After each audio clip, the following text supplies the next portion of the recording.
அஸ்ஸலாமுஅலைக்கும் viewers. ஹராம் ஹலால் என்று சொல்லித்த தலைப்பில் நாங்கள் இன்று பார்க்க போகிறது எப்படி ஒரு மனைவி கணவன்கிட்ட டிவர்ஸ் வாங்கணும்னு சொல்லிட்டு ஒரு விஷயத்தை நாங்கள் உங்கள்கிட்ட பார்த்துட்டு வந்துட்டோம்லவா, அதனை தொடர்ந்து நாங்கள் பார்க்க போகிறது.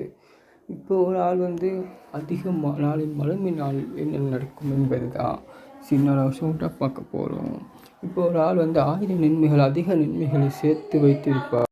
அதிக நன்மைகளை சேர்த்து வைத்தவரை சுற்றி கணக்கப்பை சுற்றி கொண்டிருப்பார்கள். அவர் எனக்கு இந்த அநியாயம் செஞ்சார், இவர் எனக்கு இந்த அநியாயம் செஞ்சார் என்று சொல்லிக்கொண்டே இருப்பார்கள். அவர்கள்ட்ட இருந்து அவர் அதிக நன்மைகளை வைத்திருப்பார். அவரை சுற்றி அதிக பேர் சுற்றி இருப்பாங்க. அவங்கக்கிட்ட அவர்கிட்ட விசாரிக்கும் போது அவர்கள் நிறைய பேருக்கு உலகில் தெரிப்பார். அவர்கிட்ட இப்படி பண்ணிப்பார், அப்படி பண்ணிப்பார், அவர்கள் துரோகம் பண்ணிப்பார். அவர் செய்த பாவங்கள், அவங்களுக்கு மற்றவர்களுக்கு செஞ்ச பாவங்கள்னால் அவர் நன்மையை கொடுத்து அவங்கள சரியாக்கப்பட்டு அவங்க சுவர்க்கம் நுழைவாங்க. அந்த அதிகமான நன்மை வைத்தவர் அதிகமான பாவத்தை கட்டி கொண்டு நரகத்தில் நுழைவார். அதனால சொல்கிறோம், நாங்கள் உலகத்தில் வாழும்போது யார் குலைகளையும் தேடாமல் நம்ம பாடி இருந்தாலே, வாயை மூடிக்கொண்டு இருந்தாலே சுவர்க்கம் நுழையலாம்.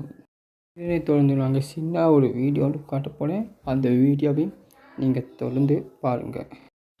எல்லோருக்கும் எல்லாவற்றையும் நிரூபிக்க சென்று விடாதே. நிரூபிக்க செல்லக்கூடியவர்கள் எல்லோருமே புத்திசாலி அல்ல. சில சமயம் அவர்கள் தப்பிக்கொள்வதற்கு உன்னை சிக்க வைத்து விடலாம். சில சமயம் மற்றவர்களுக்கு நீ நிரூபிக்க சென்று உன்னையே நீ இழக்க வேண்டிய ஒரு சூழல் உண்டாகும். கல்லை எடுத்து கடலுக்கு அடிப்பதினால் கடலுக்கு வலிப்பதில்லை, அடித்த கல்லுத்தான் காணாமல் போய்விடும். எல்லாவற்றையும் நிரூபித்து நீ காணாமல் போய்விடாதே. ஹராம் ஹலால் பற்றி நாங்கள் பார்த்துட்டு வந்துட்டோம். அஸ்ஸலாமு அலைக்கும். நான் உங்கள் ஃபர்ஸ்ட் வாங்க அது அடுத்த பாட்டு.